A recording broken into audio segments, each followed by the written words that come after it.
Good morning students. How are you?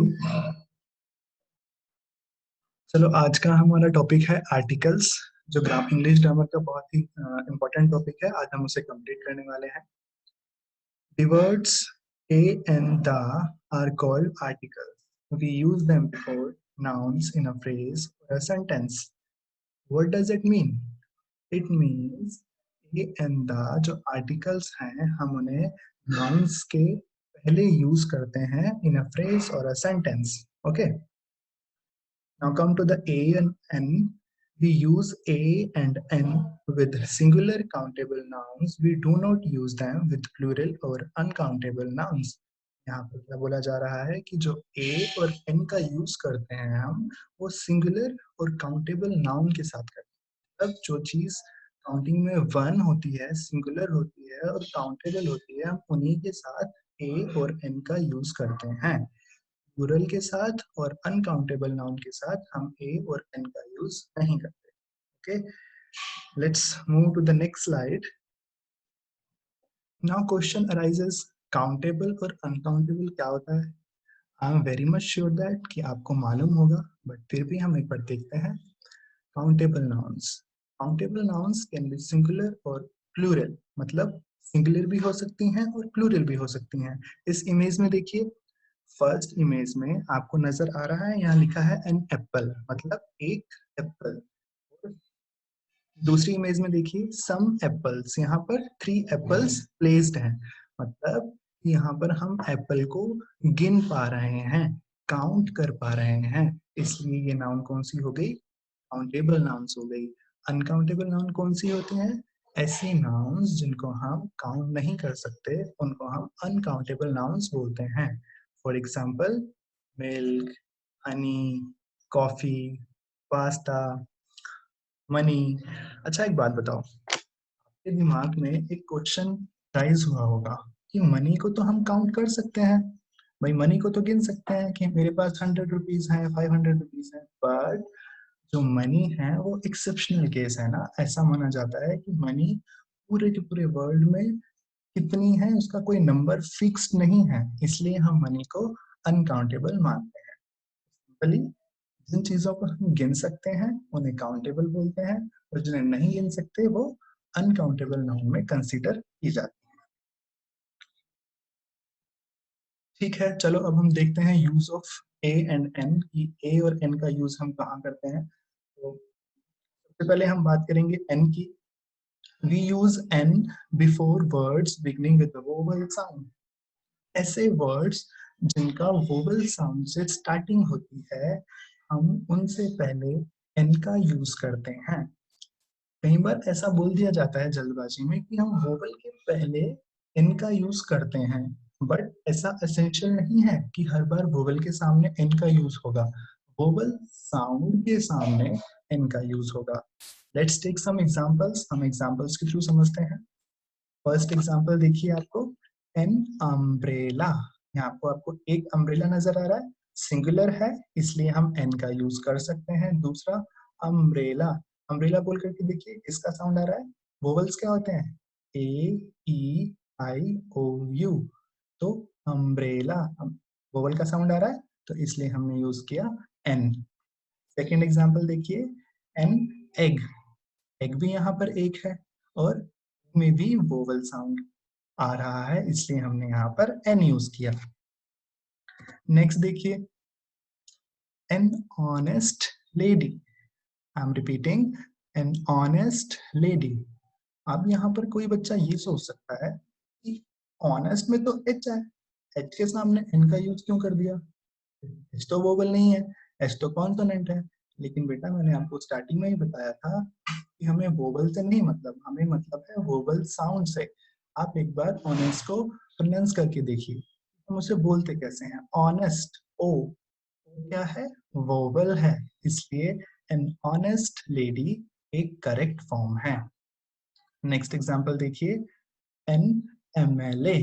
MLA में भी हमें दिखने में तो लेटर एम है, लेकिन साउंड वोवल का आ रहा है, एम बोलकर देखिए, एम, इसलिए यहाँ पर हमने एन का यूज किया है। क्लियर? चलो, नेक्स्ट देखेंगे हम यूज ऑफ ए, कि ए का यूज हम कहाँ कहाँ पर करते हैं। We use a before words beginning with a consonant sound. हम ऐसे वर्ड्स जो कॉन्सोनेंट साउंड से बिगिन होते हैं उनसे पहले ए का यूज करते हैं। Now question arises, consonant sounds कौन कौन से होते हैं भाई?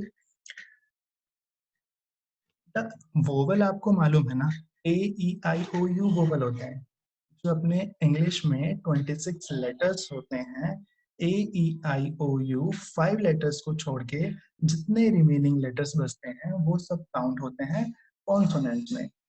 ऐसे words which begins with the consonant sounds, they take a before them. वो अपने पहले क्या लेते हैं? a. Let's take example. A giraffe. Giraffe एक है इसलिए हम ए का यूज किया। जिराफ बोल के देखिए, जिराफ, तो जय का साउंड आ रहा है ना, तो ये वोवल साउंड नहीं है, ये तो कॉन्सोनेंट साउंड है, इसलिए हमने यूज किया ए। सेकंड एग्जांपल देखिए, ए बनाना। बनाना में भी बी का साउंड आ रहा है, बनाना, इसलिए हमने यहाँ पर ए यूज किया। Third example, a tree. Tree में किसका साउंड आ रहा है? क्या ट्री में वोवल साउंड आ रहा है? नहीं ना। ट्री में किसका साउंड आ रहा है? टे का। टे क्या है? एक कॉन्सोनेंट साउंड है, इसलिए यहाँ पर भी हमने ए ट्री यूज किया है। Okay, clear. नेक्स्ट देखिए, यूज ऑफ दा। हम दा का यूज कहाँ कहाँ पर करते हैं? We use the before things that are only one of their kind. मतलब हम दा उन चीजों के पहले यूज करते हैं जो कि पूरे यूनिवर्स में, पूरे वर्ल्ड में केवल एक ही होती हैं, उनके जैसा और कोई नहीं होता। वापस से पढ़ो। We use the before, we use the before things that are only one of their kind. मतलब वो केवल पूरे वर्ल्ड में एक ही हैं, यूनिक हैं, उसके जैसा और कोई नहीं है। उन सब चीजों के आगे हम द का यूज करते हैं। एग्जाम्पल देखिए, द सन। अब आप मुझे बताइए, क्या सन कोई दो तीन है सन यूनिवर्स में? एक ही सन है ना, इसलिए यूनिक है सन अपने आप में, इसलिए हमने उसके आगे क्या यूज किया? द। सेकेंड एग्जाम्पल देखिए, द मून। मून भी यूनिक है अपने आप में। The earth. अर्थ भी एक ही है, इसलिए हमने सबके आगे द का यूज किया। मतलब ऐसी कोई भी चीज जो पूरे यूनिवर्स में यूनिक हो, कॉमन नहीं हो, उसके आगे हम द का यूज करते हैं। क्लियर। सेकंड देखिए, और कहाँ पर द का यूज करते हैं हम? We use the before a noun when we talk about someone or something particular.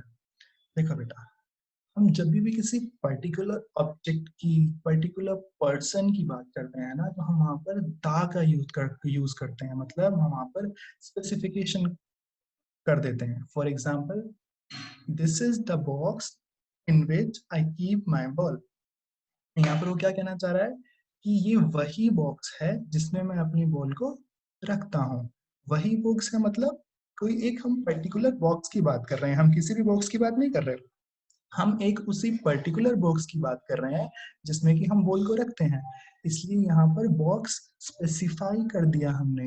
Box तो कुछ कोई भी हो सकता है, बहुत सारे बॉक्स होते हैं, लेकिन हमने यहाँ पर स्पेसिफिकेशन कर दिया कि हम उसी बॉक्स की बात कर रहे हैं जिसमें कि हम बॉल को रखते हैं, इसलिए हमने बॉक्स से पहले क्या किया? द यूज किया।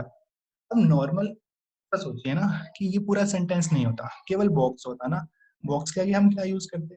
बॉक्स के आगे फिर हम ए का यूज करते हैं, क्योंकि बॉक्स किसका साउंड दे रहा है? बी का, और कॉन्सोनेंट साउंड से पहले क्या आता है?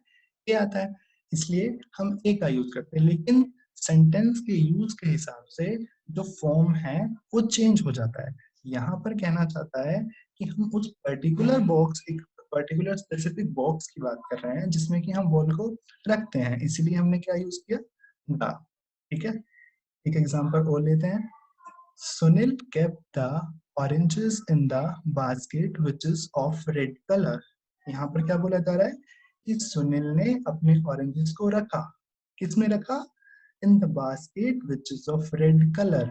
ऐसी बास्केट में रखा जो रेड कलर की थी। यहाँ पर भी स्पेसिफिकेशन कर दिया ना, पर्टिकुलर हम उसी बास्केट का बात कर रहे हैं जो रेड कलर की है, तो इसमें हमने द का यूज किया। ठीक है, अब फटाफट से हम जनरलाइजेशन करते हैं, चीजों को रिपीट करते हैं। फिलिंग द ब्लैंक्स, आपको फिल करना है, इसमें क्या आएगा, ब्लैंक टीचर। अब यहाँ पर सेंटेंस नहीं है, एक वर्ड है टीचर, तो आप प्रोनाउंस करके देखिए, बोल के देखिए। आपको जब भी आर्टिकल का यूज करना है बट आप उसको बोल करके देखो। आप ये नहीं देखोगे कि हाँ टी यूज आ रहा है, टी तो कॉन्सोनेंट है और लगा दिया ए। ऐसा करने से आपका क्वेश्चन गलत हो जाएगा। आप उसे बोल के देखिए। टीचर, टीचर में बिगिनिंग साउंड किसकी हो रही है, टे की। टे क्या है, एक कॉन्सोनेंट है, इसलिए यहाँ पर क्या आएगा, अ टीचर। सेकेंड एग्जाम्पल देखिए, ब्लैंक आर अगो। आर की स्टार्टिंग एच से हो रही है बट हम इसको प्रोनाउंस कैसे करते हैं, आर, आ। यहाँ पर भी कॉन्सोनेंट साउंड आ रहा है यहाँ पर, इसलिए ए आर अगो नहीं आएगा, एन आर अगो आएगा। क्या आएगा, एन आर अगो। Third, blank Himalaya. अब हिमालय क्यों, क्या है, हिमालय माउंटेन रेंज है जो हमारे नॉर्थ इंडिया में पाए मिलते हैं। ये हिमालय तो पूरे वर्ल्ड में एक ही है, हमने किसी पर्टिकुलर माउंटेन का नाम दे रखा है हिमालय, और वो पर्टिकुलर एक ही है, इसलिए हम यहाँ पर क्या यूज करेंगे, द। नेक्स्ट एग्जांपल देखिए, this is the blank bag which I used to carry in the previous class. तब यहाँ पर क्या कह रहा है कि ये वही बैग है जिसको मैं अपनी प्रीवियस क्लास में यूज करता था। तो यहाँ पर बैग है बेटा, उसको स्पेसिफिकेशन कर दिया उसका, वो पर्टिकुलर उसी बैग की बात की जा रही है जो कि प्रीवियस क्लास में यूज किया जाता था, इसलिए यहाँ पर क्या आएगा, this is the bag which I used to carry in previous class. Next example, blank dog has 4 legs। ना, डॉग के 4 legs होते हैं, राइट। अब डॉग के आगे हम क्या यूज करेंगे, बोल के देखिए, डॉग का साउंड आ रहा है ड का, और ड क्या है, कॉन्सोनेंट साउंड है, इसलिए इससे पहले क्या आएगा, a. A dog has 4 legs। समझ में आया आपको अच्छे से। आज हमने क्या पढ़ा, आज बेटा हमने आर्टिकल्स को पढ़ा, और आर्टिकल्स कौन कौन से होते हैं, a an the, a an the articles होते हैं, ठीक है। ए और एन का यूज हम करते हैं सिंगुलर काउंटेबल नाउन के साथ, मतलब जो चीज एक होती है उसके लिए हम ए और एन का यूज करते हैं। बट उसके पीछे क्या उसके पीछे क्या शर्त क्या है, उसके पीछे शर्त ये है कि एन है वो वोवल साउंड से पहले यूज किया जाता है, और जो ए है वो कॉन्सोनेंट साउंड से पहले यूज किया जाता है। और हम दा की बात करें तो दा के बहुत सारे यूज होते हैं। एक यूज हमने ये पढ़ा कि जो पूरे, ऐसी कोई भी चीज जो पूरे यूनिवर्स में कॉमन बिल्कुल भी नहीं है, यूनिक है, बिल्कुल एक ही है पूरे यूनिवर्स में, उसके आगे द का यूज करेंगे। और जब भी हम किसी चीज को, किसी पर्सन को पर्टिकुलर स्पेसिफाई कर देंगे, वहां पर भी हम द का यूज करेंगे। Is it clear? Thank you so much, next video में मिलते हैं अच्छे से टॉपिक के साथ। Thank you so much, stay at home, stay safe.